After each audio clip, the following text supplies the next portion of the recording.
दोस्तों राष्ट्रपति और उपराष्ट्रपति से रिलेटेड आप आर्टिकल कह रहे थे कि याद करा दो, तो देखिए एक तरफ से सुनते चले जाइए, 2-3 बार रिपीट करेंगे तो आपको सब याद हो जाएगा। शुरुआत होती है 52 नंबर अनुच्छेद से। 52 नंबर में भारत का एक राष्ट्रपति होगा, ऐसा लिखा गया। इनकी जो कार्यपालिकी शक्तियां हैं, जितने भी केंद्र सरकार की जो कार्यपालिकी कार्य हैं, वो राष्ट्रपति के नाम पर होंगे, ऐसा 53 नंबर में। इनका चुनाव अब होगा, तो चुनाव में वोट कौन कौन देगा, ये 54 नंबर में लिखा गया। अब चुनाव का जो मेथड होता है हमें पता है, एकल संक्रमणी मत द्वारा प्रतिनिधित्व प्रणाली के माध्यम से, है ना, single transferable voting system by proportionate representation के माध्यम से इनका चुनाव होता है, ये 55 नंबर में लिखा गया। अगर 56 नंबर पर आते हैं तो इनके कार्यकाल, चुनाव हो गया है, ये इनका मेथड फॉलो कर लिया गया, उसके बाद ये आएंगे अपने पद पर बैठ जाएंगे, वहां से कितने समय तक बैठेंगे, वो कार्यकाल जो है वो 56 नंबर में है, एकदम सीरियल से है। कार्यकाल के बाद में ये क्या दोबारा से निर्वाचित हो सकते हैं, ये ऐसा 57 नंबर अनुच्छेद में लिखा गया। 58 में आता है कि योग्यता क्या है, क्वालिफिकेशन क्या है, 58 नंबर में है ना। 59 नंबर पर जब आए तो 59 नंबर में राष्ट्रपति के पद की शर्तों के बारे में लिखा गया, है ना, याद रखेंगे शर्तों के बारे में। उसके बाद में आगे बढ़े जब 60 नंबर पर शर्तें क्या होती हैं, बहुत सारी अलग अलग प्रकार की शर्तें, जिसमें एक राष्ट्रपति उन शर्तों का निर्वहन करता है, जैसे लोकसभा राज्यसभा का वो सदस्य नहीं होना चाहिए, ठीक है।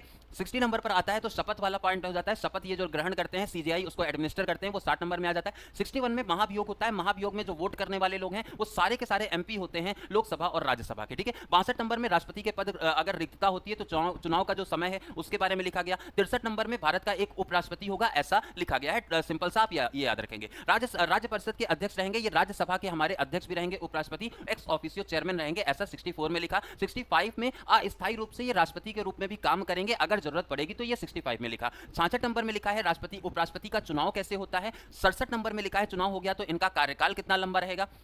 रिक्तता जो है, रिक्तता अगर देखेंगे, है ना, अगर उपराष्ट्रपति पद पर रिक्तता होती है तो उसे कैसे फिल करना है या किस समय तक फिल करना है, ये 68 नंबर में। 69 में फिर से ओथ है, जो कि 60 नंबर पर राष्ट्रपति की ओथ थी, वैसे ही 69 नंबर पर उपराष्ट्रपति की ओथ के बारे में लिखा है। 70 नंबर बार बार पूछा भी जाता है, तो अन्य कोई अगर परिस्थिति है जहां पर एज अ राष्ट्रपति इन्हें काम करना है तो वो 70 नंबर में लिखा है। 71 में आप आते हैं तो चुनाव से संबंधित अगर कोई विवाद है तो वो सुप्रीम कोर्ट सुलझाता है, ये प्रावधान 71 नंबर में लिखे गए। 71 के बाद 72 आता है, जो कि क्षमादान की शक्ति है। 5 प्रकार की क्षमादान की शक्ति राष्ट्रपति को प्राप्त होती है, उसके बारे में यहां पर लिखा गया है, ठीक है। उसके बाद 73 नंबर एग्जीक्यूटिव पावर से रिलेटेड है, याद रखेंगे ये 53 के जैसा ही है, ठीक है। अभी इसके बाद में एक और आर्टिकल 77 नंबर आता है, वो भी कार्यपालिकी शक्तियों पर ही कहीं ना कहीं इंगित करता है, तो तीनों के तीनों आर्टिकल एक ही जैसे देखने को मिलते हैं।